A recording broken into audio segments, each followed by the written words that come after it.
네, 반갑습니다. 저는 SK텔레콤 종합기술원에서 근무하고 있는 강상철이라고 하고요. 제 주된 업무는 증강현실 플랫폼을 개발하는 일입니다.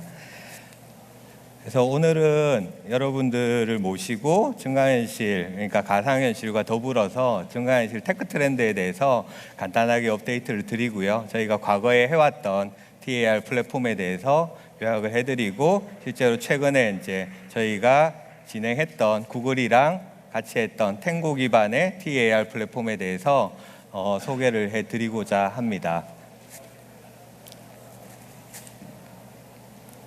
일단은 시작을 제가 VR과 AR에 대한 테크 트렌드로 시작을 할 건데요. 사실은 VR이랑 AR이 과거에 많은 얘기들이 있었잖아요. 한번 죽었다가 다시 살았는데 왜 그렇게 됐고 앞으로 우리가 지향해야 될 바가 어떤 건지 한번 제가 나름대로 생각하는 부분들을 말씀을 드리려고 해요.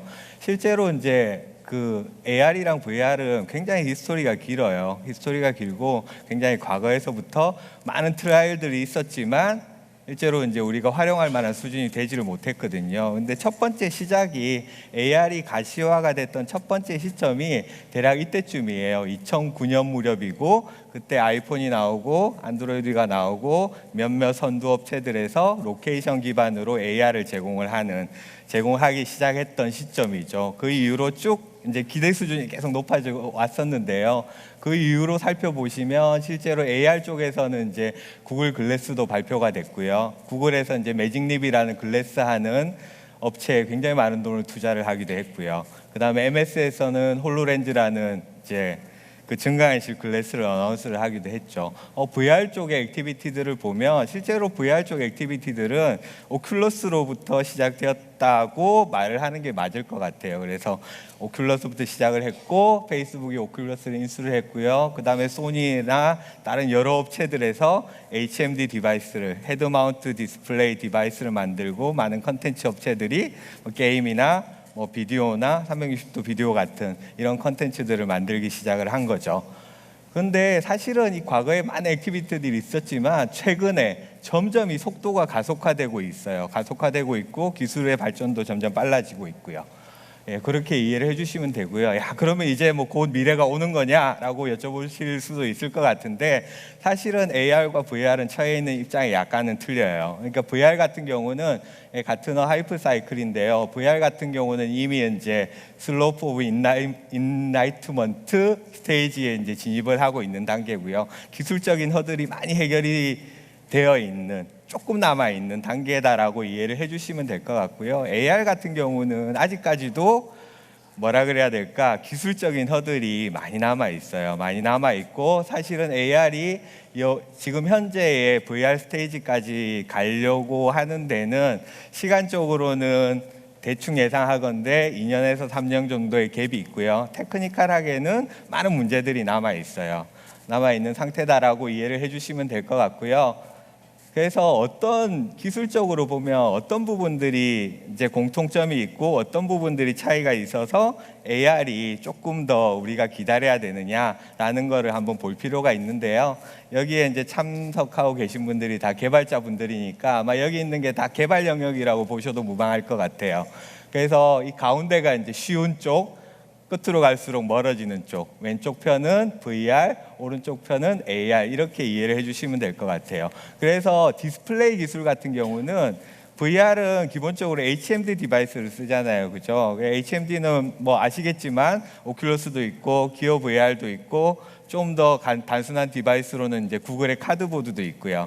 근데 AR에서 바라보는 디스플레이 기술은 사실은 스마트폰은 이미 대중화가 돼 있는데 스마트폰으로 AR을 했을 때 겪을 수 있는 여러 가지 불편함들이 있어요. 하고자 할 때마다 꺼내서 비춰봐야 되는 불편함도 있고요. 발열도 아직까지는 많이 있고 해결해야 될 문제가 있는데, 실제로 우리가 궁극적으로 AR에서 디스플레이 기술이 가야 되는 방향은 사실은 글래스예요. 글래스 쪽으로 가고 있고, 보시면 매직립도 그렇고 홀로렌즈도 그렇고 구글 글래스도 그렇고 디렉션은 글래스 쪽으로 간다라고 이해를 해주시면 될 것 같고요. 그래서 기술적으로 봤을 때 이 블락드, 그러니까 HMD 디스플레이와 투명 디스플레이, 글래스 같은 류의 기술은 완전히 다르거든요. 그래서 기술적으로 좀 가야 될 부분이 많이 남아있다라고 이해를 해주시면 될 것 같고요. 렌더링 기술 같은 경우는 제 개인적으로는 굉장히 많이 성숙했다라고 생각을 해요. 특히나 이제 유니티 엔진이라든가 아니면 언리얼 엔진이라든가 모바일에서 이제 굉장히 퍼포먼스 좋게 돌아갈 수 있는 하드웨어랑 소프트웨어 기술들이 이미 레디가 돼 있고 그게 어느 정도 이제 보편화됐다라는 생각이 들거든요. 좀 더 좋아져야 될 부분이 있겠지만 사실은 이미 뭐 그 정도만 해도 웬만하다라는 느낌이 들고요. 트래킹 기술 같은 경우는 실제로 VR에서는 사실은 헤드 트래킹을 요즘 하고 있잖아요. 물론 헤드 트래킹뿐만 아니라 이제 헤드 마운트 디스플레이가 이렇게 이동하는 무빙에 대한 디텍션도 필요하고요. 근데 이제 AR에서 바라보는 트래킹 기술은 사실 그 정도 레벨이 아니에요. 사실은 AR은 사용자가 바라보는 모든 사물을 잘 인지를 하고 그거와 관련된 여러 가지 정보나 컨텐츠를 보여주는 게 목적이거든요. 그래서 트래킹 분야도 훨씬 넓고 기술적인 레벨도 훨씬 더 어렵다라고 이해를 해주시면 될 것 같고요. 인터액션, 그러니까 가상의 컨텐츠랑 뭔가 이제 사용자가 인터액션하는 부분, 이런 부분들은 여전히 연구가 돼야 되는 부분이고요. 사실은 컨텐츠 부분이 사실은 아직까지는 미결의 숙제로 남아 있어요. AR로 뭘 보여줄 거냐. VR도 마찬가지긴 합니다만 VR은 이제 포커스가 어느 정도 정해져 있는 상태고요. 그래서 여기 있는 부분들의 기술들이 많이 발전을 해야 될 것 같다라고 이해를 해주시면 될 것 같고요. 자, 그러면 이 시점에서 저는 개인적으로 앞에서와 같이 생각을 하는데 다른 글로벌 리딩 업체들은 어떻게 보고 있느냐. 요거는 이제 최근에 2013년 이후에 페이스북이랑 구글이나 애플이 인수했던 업체들이고요. 보시면 실제로 제가 분류를 해봤어요. 분류를 했는데 보시면 빨간 거는 이제 트래킹, 디스플레이, 컨텐츠, 인터액션 이렇게 분류를 할 수가 있고요. 보시면 빨간색이 훨씬 많이 보이죠. 여기 뭐 센서 업체도 있고요.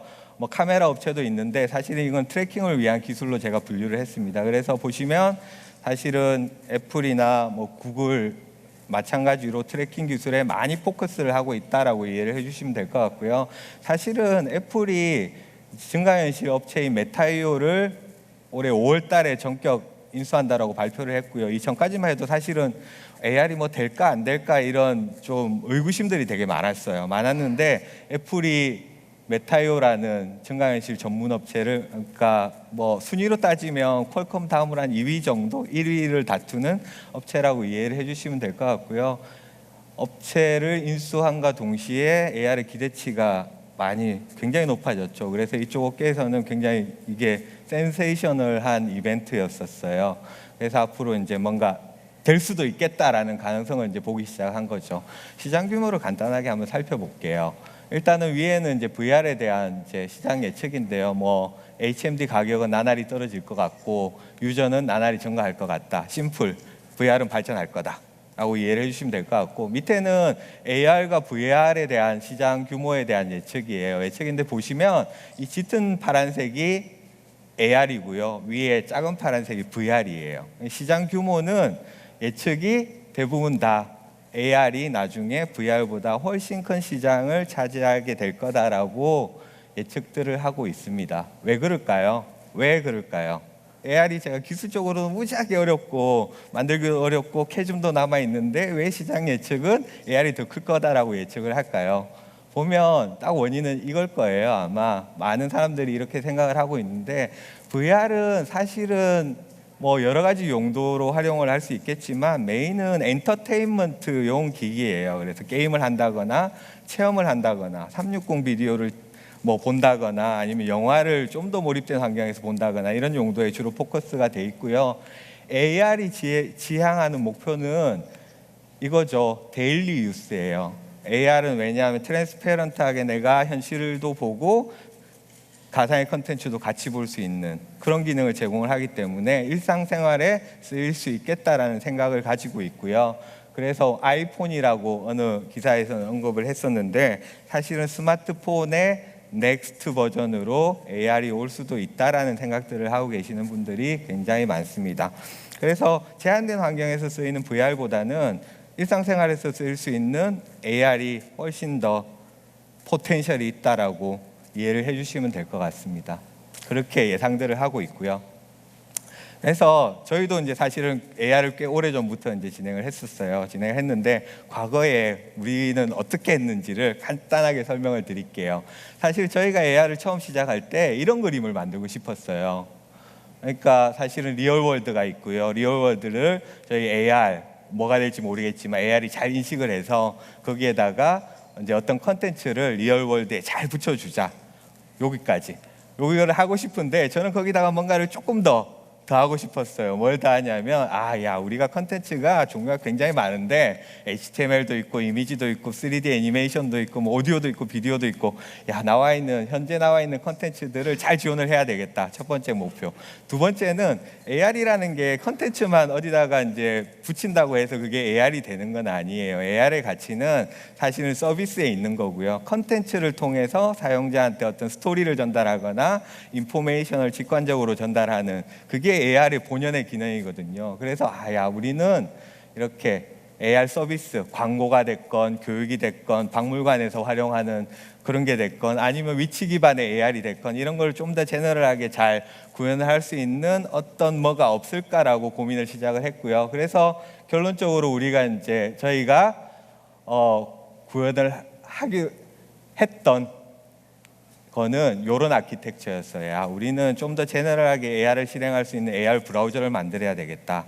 AR이라는 게 사실 개발자들이 API를 써서 어플리케이션을 매번 만드는 건 너무 힘드니까 오스링 툴을 제공을 해서 일반 엔드 유저들도 쉽게 자기가 원하는 AR을 만들 수 있도록 하자라는 목표를 가지고 개발을 시작을 했고요. 이때가 이제 2012년 연말쯤이었어요.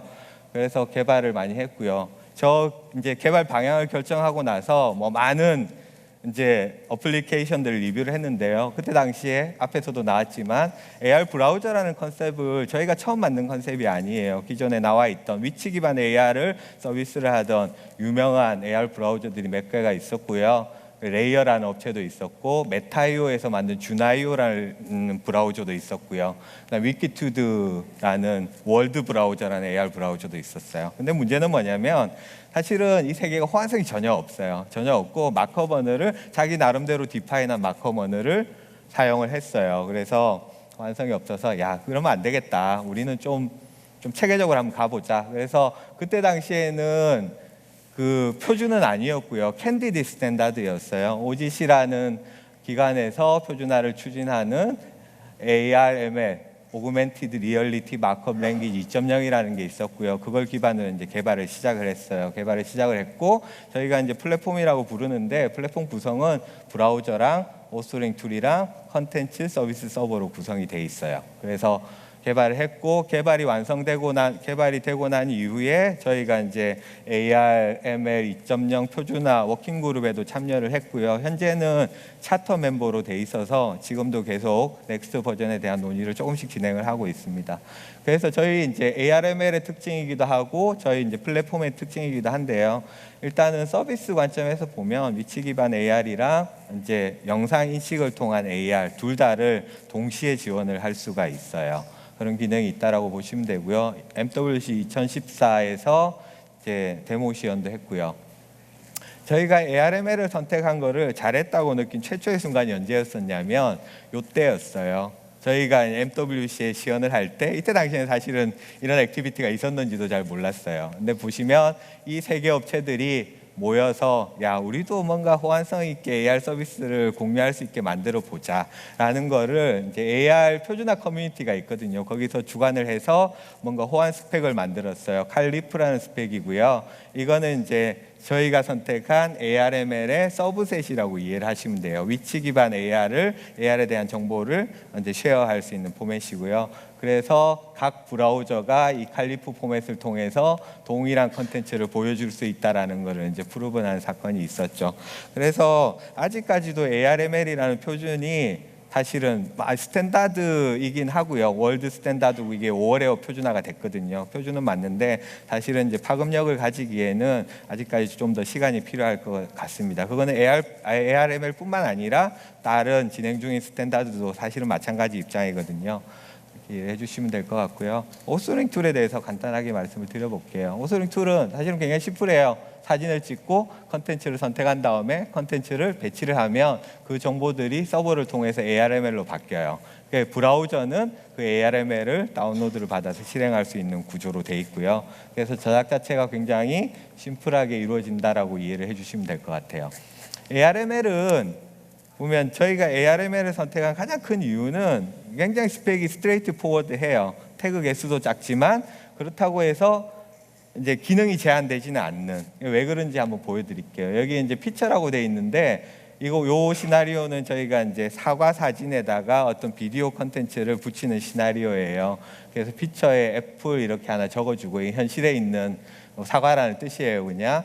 그리고 트래커라는 부분은 인식 엔진을 정하는 부분이고요. 그래서 저희 같은 경우 SKTAR 이렇게 얘는 2D 트래킹 엔진이라고 이해를 해주시면 되고 나머지 부분은 다 여기 들어 있어요. 그래서 사과 이미지에 대한 정보는 여기에 zip 파일로 다운로드를 받고요. 얘가 실제로 이 트래커 엔진에 전달이 돼서 인식이 되면 여기 SSC라고 표현되어 있는 컨텐츠를 바로 그 사과 위에 표시를 하는 거예요. 그런 형태로 되어 있고요. 요 정도 코드만으로 실제로 동작하는 AR을 만들 수 있다라고 이해를 해주시면 되고요. 여기 ARML이 강력한 점은 뭐냐면 사실은 스크립트가 지원이 돼요. 자바스크립트가 지원이 돼서 여기에 있는 다양한 태그들을 런타임에 다 바꿀 수도 있고요. 어떤 이벤트가 일어났을 때 내가 커스텀한 동작을 만들어서 동작하게 할 수도 있어요. 뭐 그런 특징들이 있어서 굉장히 강력하다라고 말씀을 드리고 싶고요. 그리고 여기까지 해서 저희가 스마트폰용 AR을 만들었어요. 시간이 좀 지나다 보니까 사실은 이제 VR도 좀 붐이 일어나고 HMD 기기들도 많이 나오기 시작하고 이런 시점이 됐어요. 그래서 저희가 개발한 게 이 화면으로 이렇게 약간 입체감도 안 느껴지는 평면 화면에다가 보는 게 크게 의미는 없는 것 같다. 우리도 이제 HMD를 지원을 해야 되겠다. 그래서 저희 TAR 플랫폼에다가 스테레오스코픽 렌더링하는 양안으로 렌더링할 수 있는 기능을 이네이블링을 했고요. 그래서 실제로 이제 AR도 양안으로 이렇게 볼 수가 있고 VR도 ARML로 이렇게 구성을 할 수가 있어요. 그런 식으로 구성을 해서 여기까지는 현재 구현이 다 되어 있습니다. 아키텍처고요. 아키텍처는 크게 세 가지 부분으로 되어 있어요. 그러니까 트래킹 엔진, 그러니까 위치 기반 인식 엔진이라든가 2D 이미지 인식 엔진이라든가 그런 부분이 있고요. 렌더링 엔진 포션이 구성이 되어 있고 실제로 이 초록색 부분은 ARML을 핸들링하고 ARML에 따라서 트래킹 엔진도 컨트롤하고 렌더링 엔진도 컨트롤하는 그런 부분이라고 이해를 해주시면 될 것 같습니다.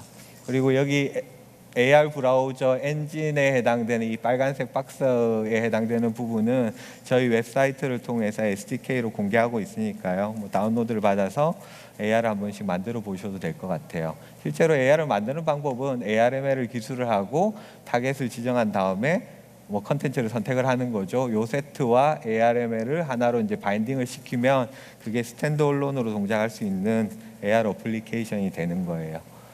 자, 그러면 이제 구글 탱고에 대해서 조금 살펴볼게요. 시간이 많이 안 남았는데 탱고 단말은 되게 이거예요. 탱고 타블렛이고요. 작년에 아마 릴리즈가 된 걸로 알고 있습니다. 이 타블렛의 특징은 뭐냐면 공간을 인식하기 위한 하드웨어와 소프트웨어를 갖추고 있어요. 특징적으로 보면 뎁스 센서가 달려 있어서 이 단말과 공간 사이의 거리 정보를 정확하게 측정을 할 수 있고요. 그 다음에 모션 트래킹 카메라가 달려 있어서 영상 인식을 통해서 내 모션을, 그러니까 이 단말의 위치랑 오리엔테이션을 디텍트할 수 있는 기능이 있어요. 그리고 내부적으로는 다양한 센서들이 포함이 되어 있고요.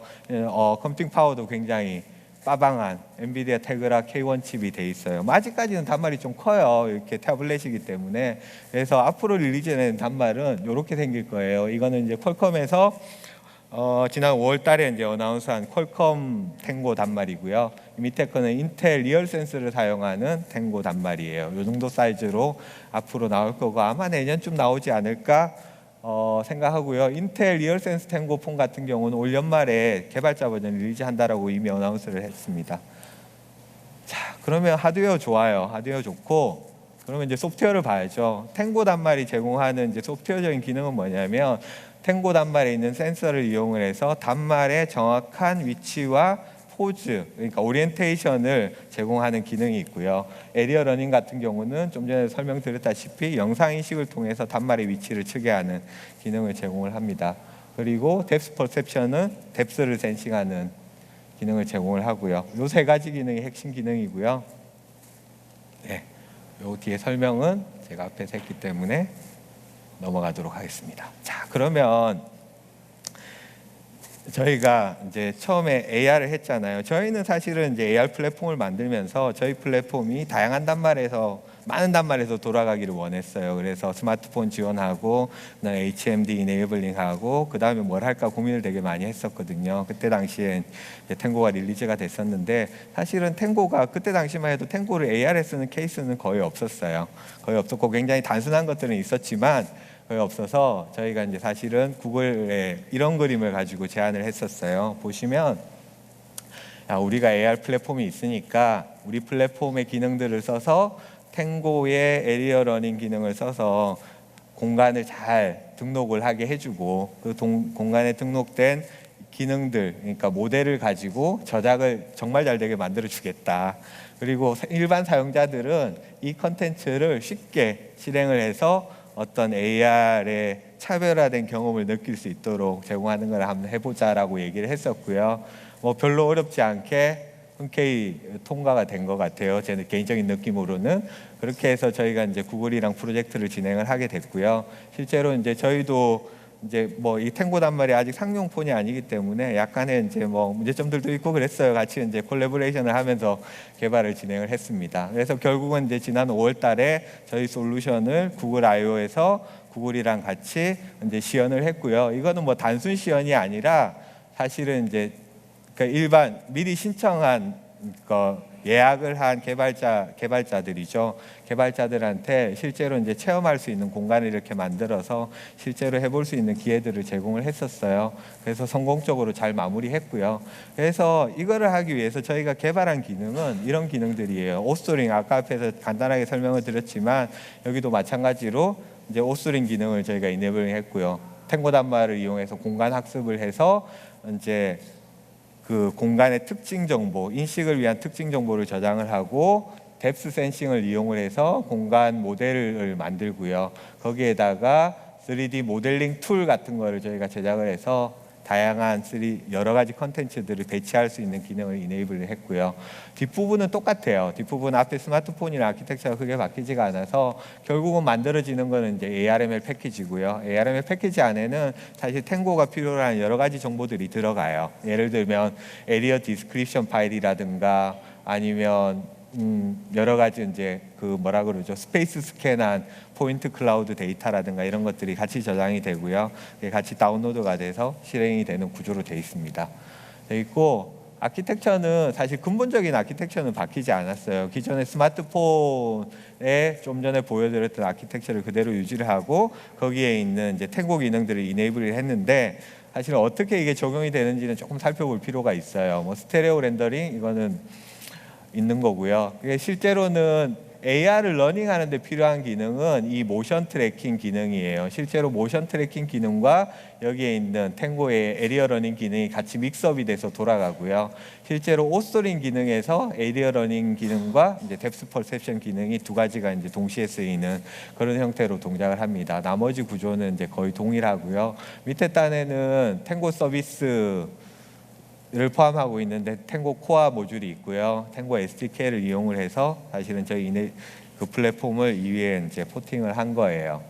이해를 해주시면 될 것 같고요. 첫 번째 단계는 에리어 러닝 단계인데요. 에리어 러닝은 탱고 단말 저희 어플리케이션 TAR 브라우저를 가지고 공간을 스캔하는 단계예요.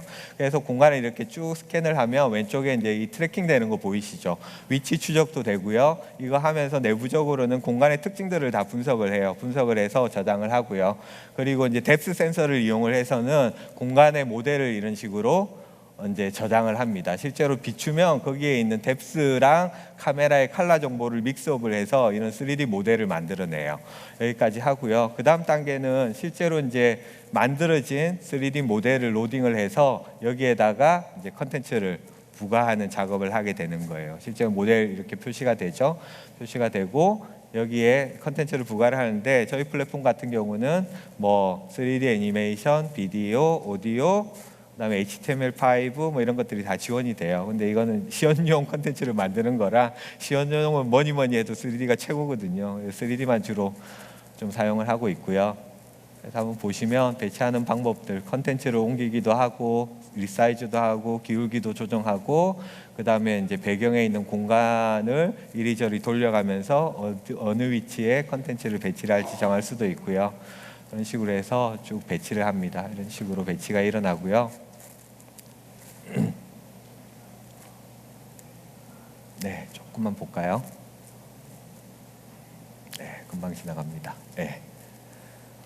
그래서 실제로 여기 이제 3D 애니메이션 같은 경우는 사실 오디오랑 다 매칭이 돼 있어요. 그래서 비추면 오디오가 이제 소리도 나고요. 이거는 이제 테마는 뭐 우주박물관 이런 컨셉으로 제작을 한 거예요. 저장을 하고 실행을 하면 이제 실행이 되고요. 실행되면 카메라 화면이 나와요. 그래서 공간을 쭉 한번 비추면 인식이 되고 인식이 되면 뭐가 일어나냐면 사실은 인식이 됐을 때는 탱고 단말이 자기 단말의 정확한 위치와 포즈를 이제 저희 브라우저한테 던져줘요. 그러면 이제 그 정보를 기반으로 컨텐츠는 이제 공간에 렌더링을 하는 거고요. 잘 보시면 컨텐츠가 공간에 이렇게 딱 붙어 있어요. 사실은 이제 단말 이리저리 움직여도 따라가지 않고 특정 위치에 내가 지정한 위치에 그 컨텐츠가 딱 붙어 있는 것을 보실 수가 있습니다.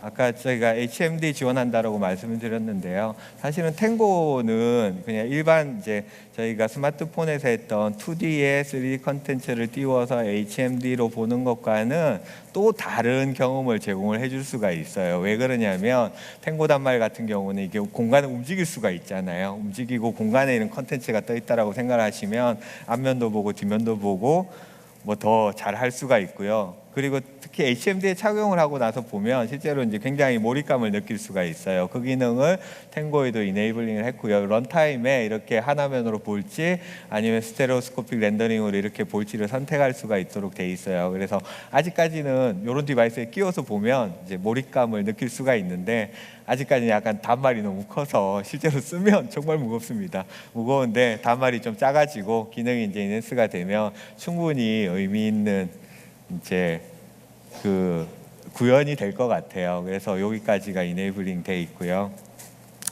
그리고 마지막으로 이제 좋아요. 탱고가 여러 가지 이제 정보들을 주는데 저희는 처음부터 이제 ARML을 지원한다라고 말씀을 드렸잖아요. 그러니까 이 ARML이라는 마크업이 중요한 이유는 뭐냐면 실제로 저작을 할 때 뭔가 저작에 대한 정보를 메타 정보들을 뭔가 어떤 형태의 포맷으로든 정할 수가 있어야 돼요. 정할 수가 있어야 되고 그게 다양한 AR의 유스 케이스들을 표현할 수 있는 케이퍼빌리티가 있어야 되거든요. 그래서 이제 했는데 탱고도 사실은 이제 저희가 이제 이렇게 개발을 할 때 고민을 많이 했던 부분인데요. 실제로 ARML로 탱고 서비스가 탱고로 표현되는 저희 AR 서비스가 어떻게 표현되는지를 알려드릴게요. 실제로 이제 여기는 탱고 샘플이라고 되어 있고요. 실제 저작 기능을 통해서 만들면 이런 형태로 이제 ARML이 생성이 돼요. 그래서 보시면 지오메트리라고 되어 있는데 결국 탱고는 정보를 어플리케이션한테 API를 통해서 주는 정보가 단말의 위치와 정확한 위치와 오리엔테이션에 대한 정보를 줘요. 그래서 근본적으로 따지면 이거는 사실은 로케이션 기반의 AR 서비스랑 동일합니다. 동일해서 실제로 저희 로케이션 앞에서 지원한다라고 말씀을 드렸는데요. 로케이션 서비스랑 동일하게 표현이 돼요. 그래서 이 위에 있는 부분은 모델에 대한 3D 모델에 대한 표현 정보고요. 실제로 모델 파일은 이 해당 링크에서 다운로드를 받아서 오는 거고 모델의 방향, 모델의 크기를 이런 식으로 이제 마크업으로 표시를 할 수가 있고요. 모델이 표시가 돼야 되는 공간상의 정확한 위치는 GML이라는 마크업으로 이렇게 표시가 돼요. 이게 지오그래피컬 마크업 랭귀지의 약자고요. 실제로는 뭐 말은 어렵지만 결국은 공간에서 XYZ 좌표로 이제 위치를 표현하는 기법이거든요. 그래서 XYZ 좌표로 위치를 정해주면 공간의 이 정확한 위치에 이 컨텐츠가 표시가 되는 그런 형태로 이제 구성이 되게 됩니다. 네, 여기까지가 이제 저희가 구글이랑 같이 협력을 해서 개발을 했던 내용이고요. 네, 앞으로는 사실은 이제 저희가 이런 TAR 브라우저뿐만이 아니라 AR 분야의 뭐 트래킹 엔진도 있고요, 아니면 플랫폼도 있고요, 서비스 시나리오도 있고요, 다양한 부분에 있어서 연구를 하고 있거든요. 그래서 앞으로 좀 지켜봐 주시면 감사하겠습니다. 여기까지가 제 발표였습니다. 감사합니다.